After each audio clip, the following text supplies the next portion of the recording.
certainly appears that word has gotten out that I'm teaching. A little sparse.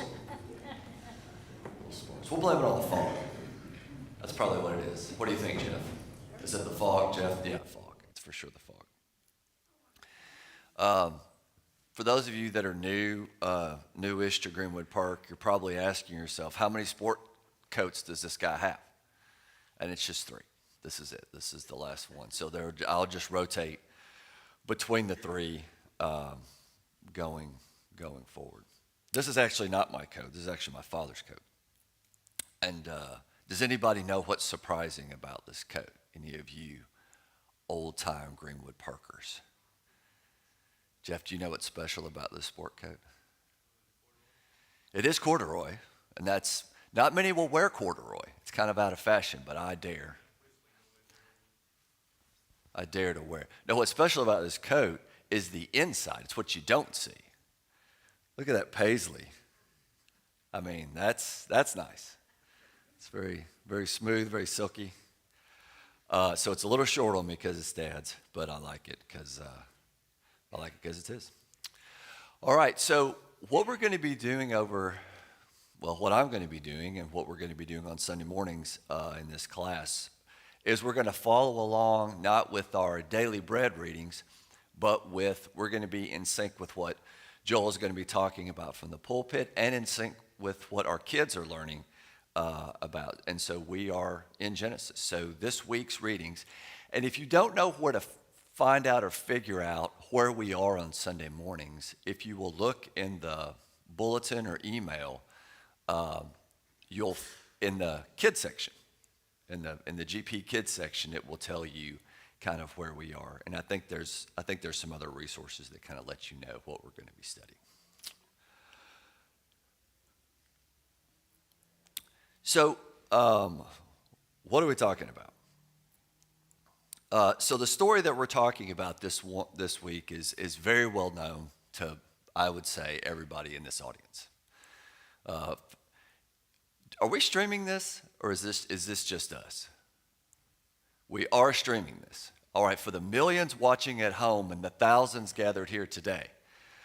For some of you, this may not be a well-known story, but for most of us, it is. So this is the story of where Jacob leaves his family home. Jacob, the son of Isaac, the son of Abraham, leaves his family home, and he travels north to meet up with his relatives for a twofold purpose. One, to get away from his murderous brother Esau, who he has bilked out of his birthright, and also to find a wife from among his mother's family, well, both his mother and father's family.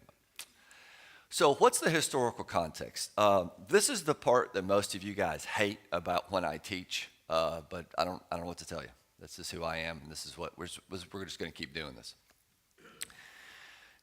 When I think about dates, these are the dates that I try to keep in my brain as far as like, where am I in history? Some of you hate history. I don't know why you do, but you do.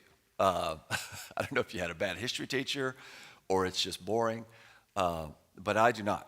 And I do feel like that understanding where we are in this most important story, in this most important history, by virtue of the education that all of us received about what happened in history around the world, I think it's important. These dates, if you look and figure out, well, when did Abraham live? You're going to see lots of dates, right? Who's right, who's wrong? I don't know. That's not my area of expertise. I don't know. But this is how I keep it straight. Abraham lived about 2000 BC. So he lived about 4,000 years ago. Okay? Moses lived about 1500 BC. King David lived about 1000 BC. Now, I'll round to these numbers so that my idled mind can keep it straight, but that is a good ballpark. And no matter how much you hate history or how much you didn't enjoy it, everybody knows who Alexander the Great is, right? He's one of the most influential people in Western civilization. And so he dies in 323 BC. So that kind of gives you like That's like a reference point. Julius Caesar would have lived in the 100 to 50 or 50 to 0 BC area, to give you another famous name. So where are we in our story? So we're somewhere between Abraham and Moses. So Jacob goes north to Haran or Padam Haram or Padam Haran about 1700 BC. So that's kind of where we are in their chronology. And then about 20 years later, he flees Laban and comes back home. So my point that I have made many times before is that the events that we're talking about were written about by Moses. So this account that we read, we mostly believe is it was written about by Moses many, many years after it happened. But the point I want to impress upon you is that the events that we're going to talk about this morning happened about 3,700 years ago. 3,700 years ago. I don't know if that settles upon you like it settles upon me. Tom and I struggled to remember what we had for breakfast 2 days ago, right? Yeah. 3,700 years ago. In a place thousands of miles from where we are today.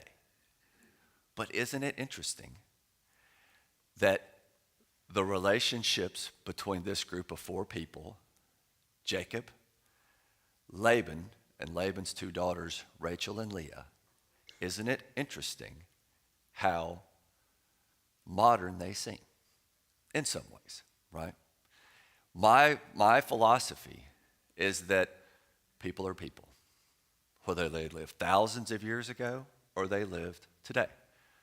We are not all that different from the people that we read about in Scripture.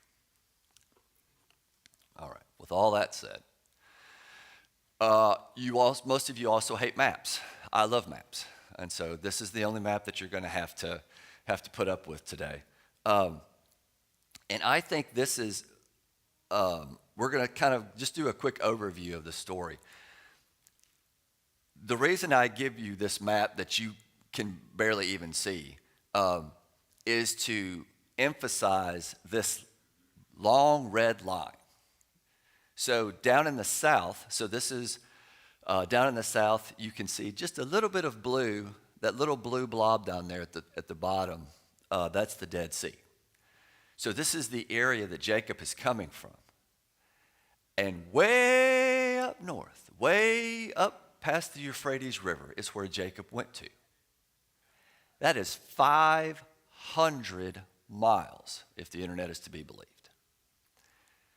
Now, Jacob didn't take a train. He didn't ride a horse, probably. He probably walked. He probably walked from Beersheba all the way up to Haran. That's probably how he got there. And that's 500 miles. Now, I can tell you that even if I was with the toughest, strongest, bravest members of this audience, I would not want to walk in 2025 from where Jacob walked to where he ended up. That is not necessarily a safe part of the world today. And I would tell you that it probably wasn't a super safe part of the world back then. And so this journey that Jacob makes is like pretty quickly glossed over in the text. Jacob traveled from point A to point B. But one of the first things to emphasize is that the promise that we're getting ready to hear is how the Lord was going to be with him and watch over him. And the first part of that promise was fulfilled, him just getting there. Him just getting from where he started to where he ended was pretty amazing. That he didn't die in the wilderness of starvation or thirst, that he wasn't murdered or robbed by someone, that the Lord protected him on this big, long journey. So I'm going to try to just kind of quickly go through the plot of what happened and set the stage for us. So Jacob is, when we last talked, Jacob was, he had obtained the birthright and the blessing from his father, Isaac. Esau is very cross with his brother, as Shakespeare would say. And he's like, as soon as our father dies, I'm going to kill him. And so their mother, Rebekah, was like, ooh, that's not good. You, my son, Jacob, need to flee. Flee to the land where I am from. Isaac gives Jacob not the deceit, not the blessing gained by deceit, by another blessing. And he's like, yes, you need to go and find a wife among our people. So Jacob takes off. On the way, or shortly after he leaves, he has a dream. He lays down his head on a rock. He has a dream, and the Lord shares with him the same promise that he has shared with his father Isaac and his father and his grandfather Abraham. So, in a story that's very reminiscent of how his father Isaac found a wife, Jacob arrives in Padam Aram, or Haran. I'll say Haran because it's easier for me to say. He gets there, he meets some shepherds. Hey, do you know a guy named Laban? Oh yeah, we know him. In fact, there's his daughter bringing up his sheep. And so this story connects right back to how Abraham's servant found a wife for Isaac. So Jacob waters the sheep. He connects with his cousin Rachel. He weeps because he has traveled all this long way, and the Lord has delivered him to exactly the right spot that he's supposed to be in. That's a lot of country and a lot of territory up there. And remarkably, Jacob is exactly where he needs to be. And when I say remarkably, I mean miraculously. They go meet his uncle Laban. Laban is excited to see him. Oh, the son of my sister Rebekah.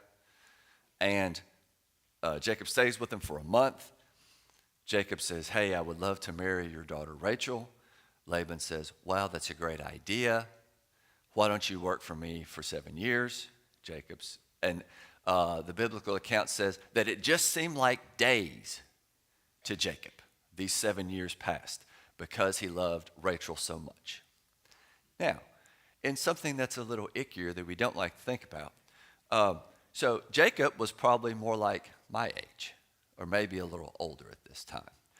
Rachel is quite a bit younger, but such is the culture. So, always kind of keep that in the back of your mind. So, the 7 years comes, and Jacob goes to Laban and says, hey, I want to make love to my wife, so let's commence with the festivities. The festivities commence, and then, how do they say it? They have the feast, but in the morning, there is Rachel, exclamation point. Uh-oh, yes. Boy, I missed it. Oh. In the morning, there is Leah, Rachel's older sister. Not Rachel. Oh no, what has happened? The old switcheroo. How many times? How many of us have had the old switcheroo happen? Probably not like this. Probably not to this extent. I have heard much made in sermons over the years. How could this possibly have happened? How drunk do you have to be? I've heard it talked about like, well, it was very dark in those days. And so, that's fine. Those sermons can stand on their own and can guide all of our thoughts. But whatever the case, why, how, who knows? But here we are now. Jacob is married to Leah and not to Rachel. But Laban, being the decent fellow that he is, says, no problem. You can marry Rachel as well, because that's cool back then. all you have to do is just work for me for another 7 years. And oh, this is our custom. This happens all the time. Don't worry about it. Just be cool, man. So Jacob is cool, and and so from reading the text, it looks like that Jacob has a week with his first wife, Leah, and then pretty quickly thereafter, he has a week with his second wife, Rachel. So marry wife A and marry wife B in quick succession.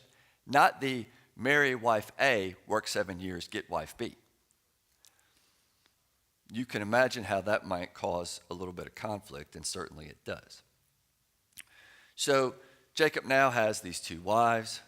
One wife, Leah, the wife that was not chosen, the wife that is not loved as much, begins to conceive children, and she is fruitful.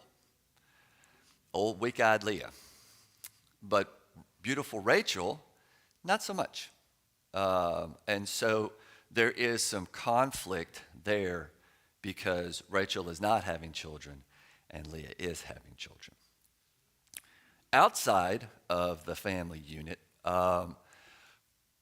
Jacob works for Laban for several more years, about 6 more years. And then he goes to Laban and says, hey, I have been here for 20 years, my man. And I want to take my family and go. And Laban says, let's don't be hasty. Your God has prospered you, and as a result, I have prospered. What can I give you to make this right and to make you stay? And Jacob's like, well, I don't want you to give me anything. And then we go into this kind of elaborate description about speckled and spotted and striped goats. And I kind of did a diagram about that, and I was like, I'm just gonna let that be. But Laban convinces Jacob to stay. And they work out this thing with the flocks. And then from that time forward, Jacob begins to really prosper, the Bible says. He became exceedingly prosperous. And so not only is Jacob's family growing, his holdings are growing, his flocks are growing. And now he becomes this person who has lots of sheep, lots of goats, lots of camels, lots of stuff. And the Lord is causing this prosperity to happen to Jacob. So much so that Laban and his sons are kind of like, what's the deal? And so the Bible kind of intimates that there's a bit of a falling out. There's perhaps some envy or some jealousy. And so the Lord comes to Jacob and says, hey, time to get back south. And so Jacob is worried that Laban is going to take back his daughters, Jacob's wives. Jacob is worried that Laban is going to take back the children that he's had. And Jacob is worried that Laban is going to take back the wealth in the form of flocks and herds that he's taken. So Jacob skedaddles in the middle of not the middle of the night. Jacob leaves without saying goodbye. I have a son-in-law. I have one daughter. I don't have 2 daughters. I've just got the one. And if they were to skedaddle from Oakland to Denver without saying goodbye, I wouldn't like that. I'd get over it, but I wouldn't like it. And so Laban doesn't get over it. He's like, hey, we're going after that guy. Well, interestingly, for whatever reasons we don't know, Rachel, lovely Rachel, steals the household gods of her father Laban on the way out the door. And so you've got Jacob and this camp of his that's moving back toward the promised land, and you have Laban in what I'll call hot pursuit, to use a term from Dukes of Hazzard. So they catch up to each other, or Laban catches up to him at a place that's called Mizpah, which will be very important in the rest of the story. Not this story, but later on in the story. He catches up to him, and he goes, hey, why did you take my daughters and take my grandchildren and take my gods and all this stuff? And Jacob is like, well, I thought you were just going to take all this stuff back from me and kick me to the curb and that I wasn't going to have anything. But nobody took your gods. Why don't you can just search my camp and see? And so Laban goes through the camp and he searches tent to tent, not house to house. There's no houses here, it's just tents. Tent to tent. And he gets to Rachel's tent, lovely Rachel, who has the gods stuck in her camel saddle.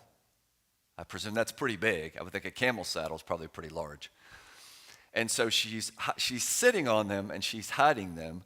Classic Rachel. She's like, oh, my Lord, my father, Laban, I can't stand up because I'm having my monthly period.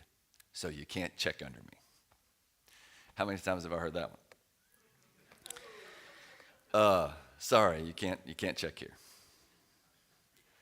No gods are found. No gods are found. And so a little bit of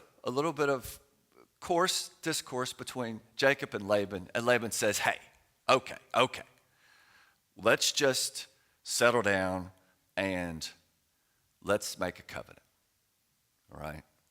I don't want you to be marrying other people besides my daughters, and I for sure don't want you coming on this side of this pile of rocks that we're making and causing trouble for me, and I won't come on this side of the rocks and cause trouble for you. And our story ends. And then Jacob will go on to other trouble. So that's our story.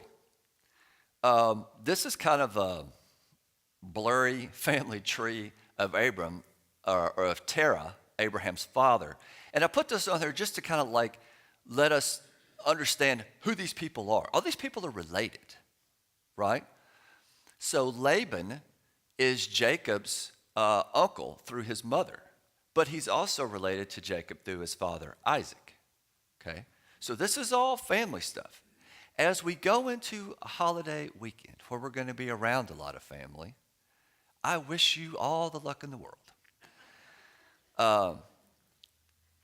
And just know that family disagreements and squabbles happen from time to time, even 3,700 years ago, right? But this is the group of people that we're talking about.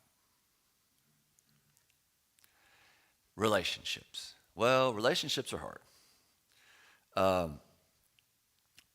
Let's talk about the first relationship. Jacob and Laban. All right. This painting is by the French artist Nicolas. Yes, Nicolas, that guy. Nicolas V, we'll call him. So Jacob has probably never met his uncle Laban before, but certainly he knows about Laban because of his mother Rebecca. And so, like, we've got a lot that's happening here.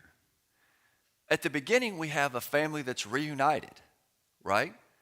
This, Laban is excited to see Jacob, and I'm sure Jacob's really excited to find Laban. And so there's this immediate trust. Jacob stays with Laban for a month. You know, he's like, "Oh, you're Rebecca's boy from Rockfield. Oh, we love you so much. Thank you for coming up here. It's so good to see you. My, how old you are." Jacob is very excited because his whole purpose in going up to Laban to see Laban and to see his family is to find a wife. And hey, lo and behold, there's this beautiful girl. And then she came out with these sheep, just like the story that Mom used to tell me and Dad used to tell me about how that worked out. This is just working out great. All that stuff that God told me when I was laying my head on the rock, it's all coming to pass. So check, I found a wife. But then the relationship changes a little bit. And the trust that Jacob had placed in Laban is betrayed with the old wife switcheroo. Laban, we'll talk a little bit more about this later. Laban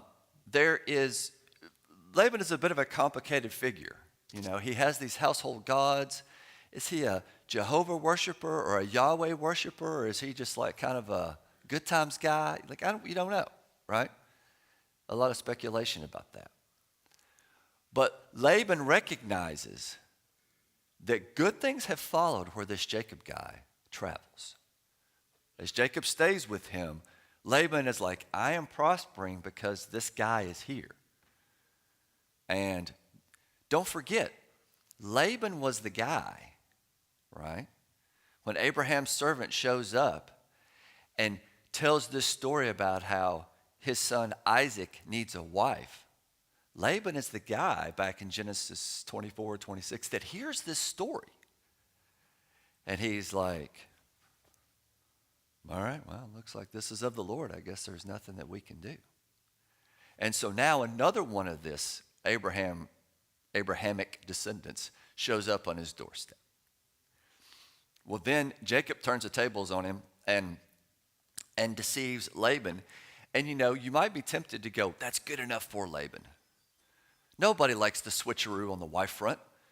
He got what he got. But Jacob did not learn this necessarily from Laban now, did he? We remember from the prior story that there was some other switcheroo going on. Jacob got the switcheroo, but he also perpetrated some switcheroo, right? But in the end, there is a peaceful resolution between these two. And I think one of the most, and I guess this is because I'm getting old and sentimental, but one of the most beautiful things is at the very end of chapter 31, as Laban goes his way and Jacob goes his way, it says that Laban kissed his daughters and his grandchildren and he blessed them. And I think that is a beautiful thing. And again, maybe it's because I'm getting old and soft, that makes me think of Laban in perhaps a different light than I have before I became a pawpaw. Oh, computer. Okay. All right. So the next relationship is Jacob and Rachel. So marriage many times in the vast history of the world has been a little transactional. I marry the daughter of Steve White so that I can have access to his flocks and herds and lands in eastern Warren County, Not necessarily because I love his daughter Melanie, because I'm like, or my father goes to Steve and says, hey, Steve, let's do this thing. But this story is one where love is involved, right? That Jacob loved Rachel, and he worked for her for 7 years. So this idea that love is patient and that love waits.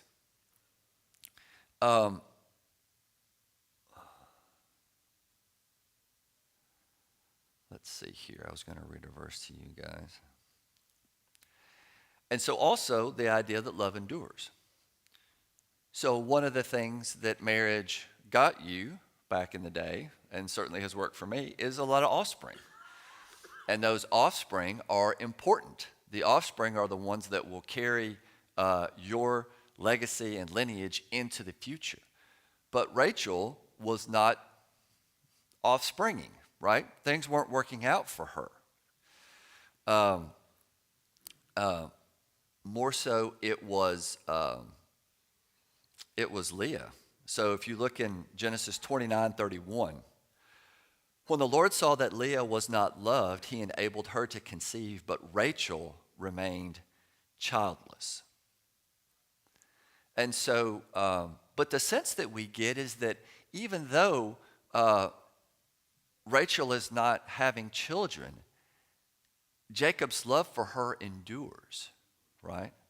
As we read through the story more and more, we find that no matter how many children Leah has, there still seems to be a lack of love for her. If we keep reading in verse 32, Leah became pregnant and gave birth to a son. She named him Reuben, for she said, "It is because the Lord has seen my misery. Surely my husband will love me now." She conceived again, and when she gave birth to a son, she said, "Because the Lord heard that I am not loved, he gave me this one too." So she named him Simeon. And again she conceived, and when she gave birth to a son, she said, "Now at last my husband will become attached to me, because I have borne him 3 sons." So he was named Levi. And so this lack of attachment that we see between Jacob and Leah, I would say, indicates that Jacob's love for Rachel endured even through this lack of childlessness. And then finally, love is blind. What is it that Jacob says when Laban rolls up into his camp and said, "Somebody stole my household gods"? Makes a pretty bold proclamation, doesn't he? Whoever did it, we're going to kill him. If we find the guy, if it was old Jared, old peg-leg Jared that I've been, my servant I've been dragging around all these years, if he's the one that stole your gods, we're going to put him to death. Mm-hmm. It was Rachel. To me, Jacob was blind when it came to Rachel, right? He was blind to some of the things that perhaps she did. Jacob and Leah. Do you guys remember the song, "If You Can't Be With the One You Love"? I knew this crowd would get, yeah. Love the one you're with, love the one you're with. You 60s hippies, God. Whew. Man. Moral degradation. Yeah, love the one you're with. So this was not the plan. This was not Jacob's plan. We'll talk a little bit more about that in just a second. Old weak-eyed Leah. But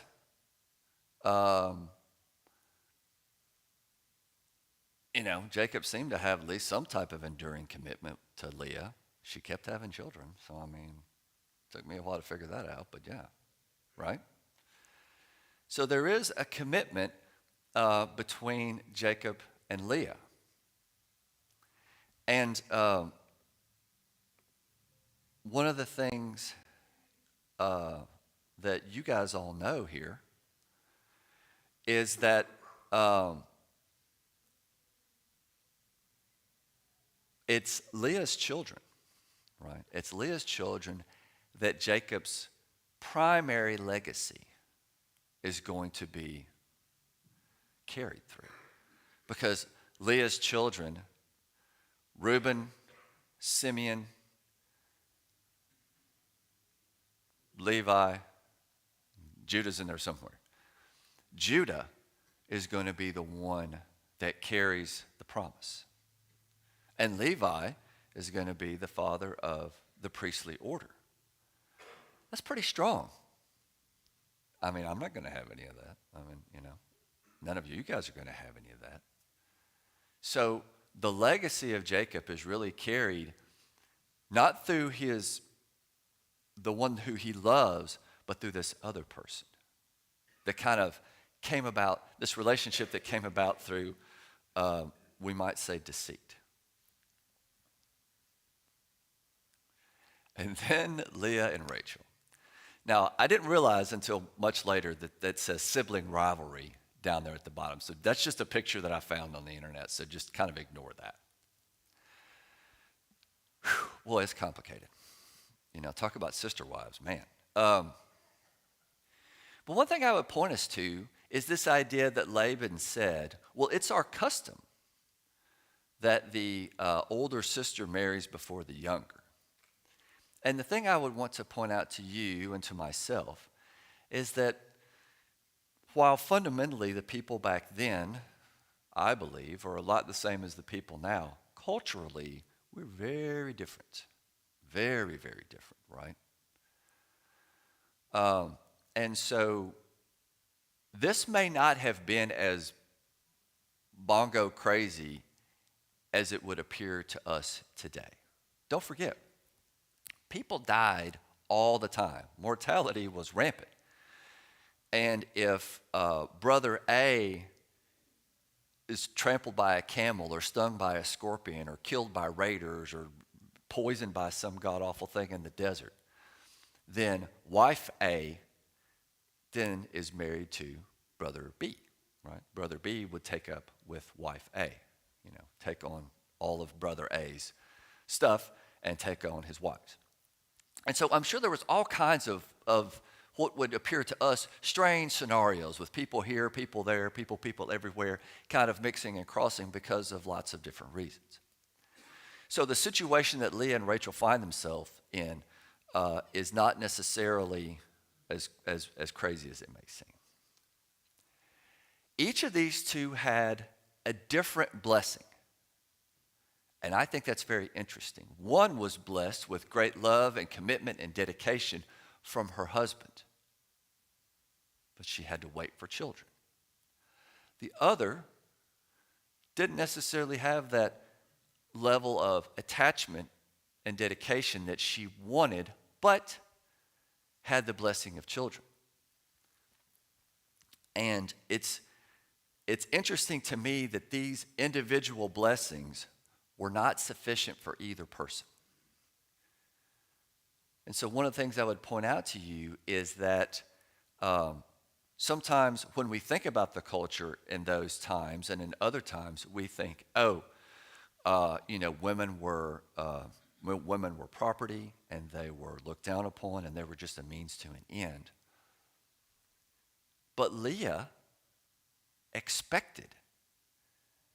wanted to be loved by her husband, right? And the fact that there was this other person in the mix that he loved and not her seems to be heartbreaking to her. And so even though the Lord was blessing her with children, that just wasn't enough. And I think that's an important point for us to consider. And I think that's something that we can really kind of attach to and understand. And then you have Rachel, who was loved, but that wasn't enough. That wasn't enough for her to be loved. She longed for children of her own. And the absence of that balanced thing, having both the love of the husband and children, that caused both of these women to use their servants as a solution to try to solve their unique problem. Leah says, whoops, I've stopped having children.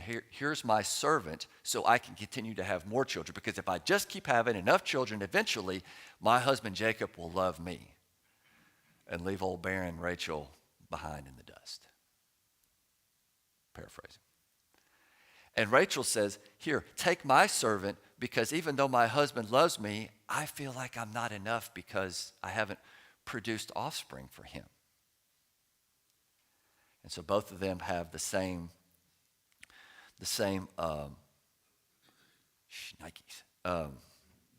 use the same solution to different problems. All right. We're going to skip that next part. So who am I not talked about? I've talked about Jacob, and I've talked about Rachel, and I've talked about Leah, and I've talked about Laban, and I've confused Rachel and Leah's names a bunch of times. But who am I missing? Who have I not talked about? I mean, it's Sunday school, for goodness sake. Who should I have been talking about? Well, yes, but there, my man, God. That's right. That's right. I have not been talking about the main character. And so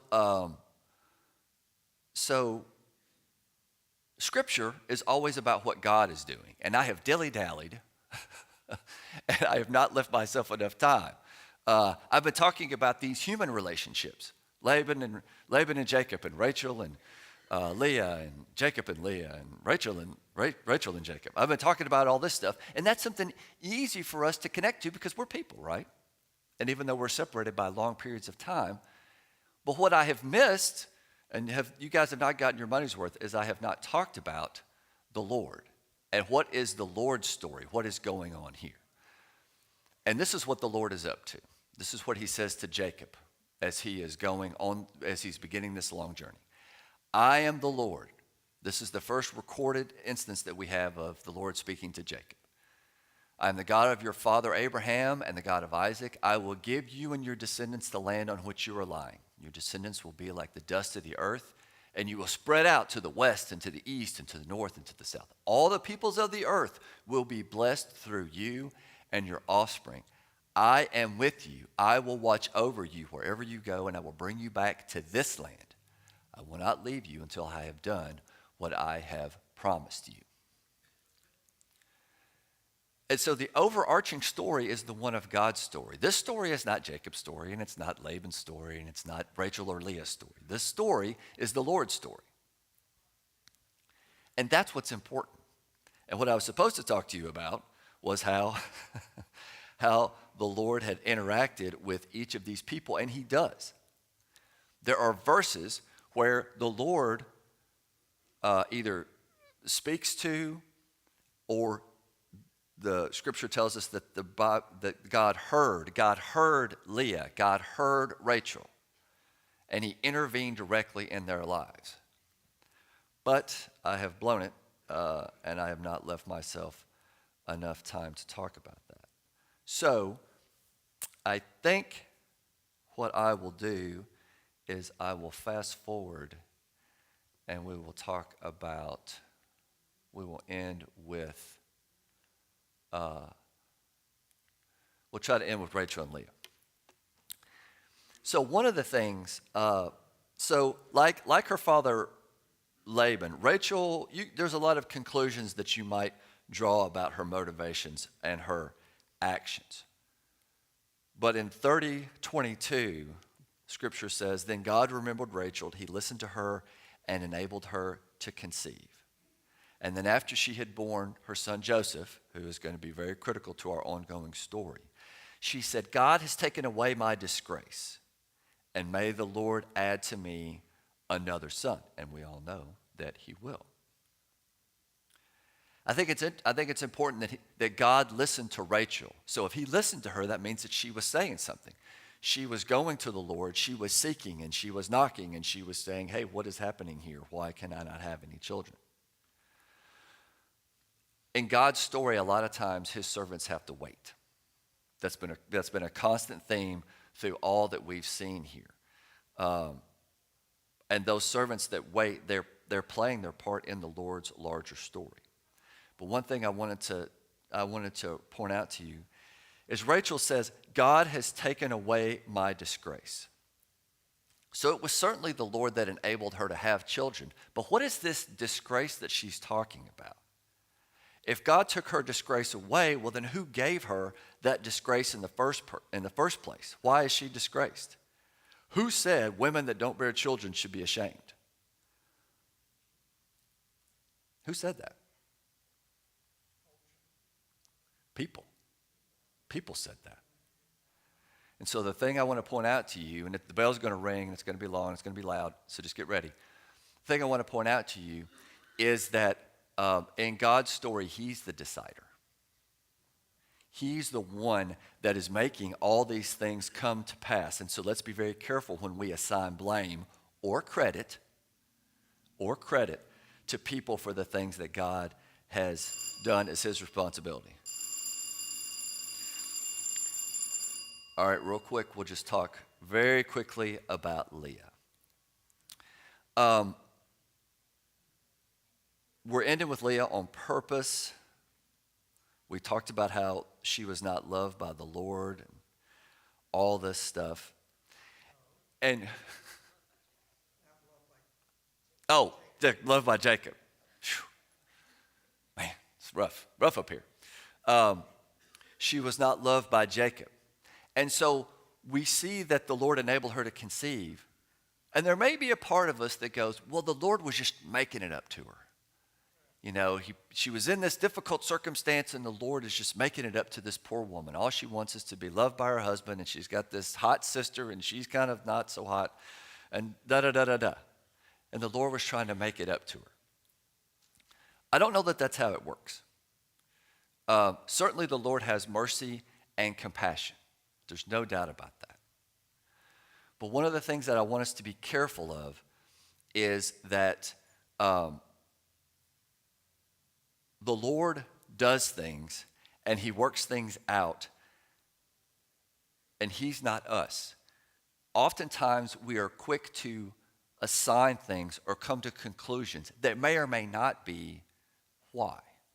I do it all the time. I look back in my past and I go, well, that happened because of this. Oh, well, the Lord made this happen because of that. Well, we had to go through this awful thing so we could get to there. Maybe. Maybe, but maybe not. And so what I would ask us to do in the end of our lesson today is there's all kinds of things that happened in this story. There's all kinds of things that happened in God's story that you're living out. Don't be too quick to try to analyze why God is doing, but let's just try to live in the moment and praise him for what he is doing and just say, Lord, I don't know why you're doing it this way, whether it's for the good or for the bad from our perspective. But Lord, I trust you. I trust you. And at different parts of this story, Jacob and Laban and Leah and Rachel, they trusted the Lord. That was the thing. They trusted him. They may not have had a lot of say in it, and sometimes you don't get a lot of say in what the Lord is doing in your life. But if we trust him, then we are on his side. All right, that's it. See you guys next week. Happy Thanksgiving.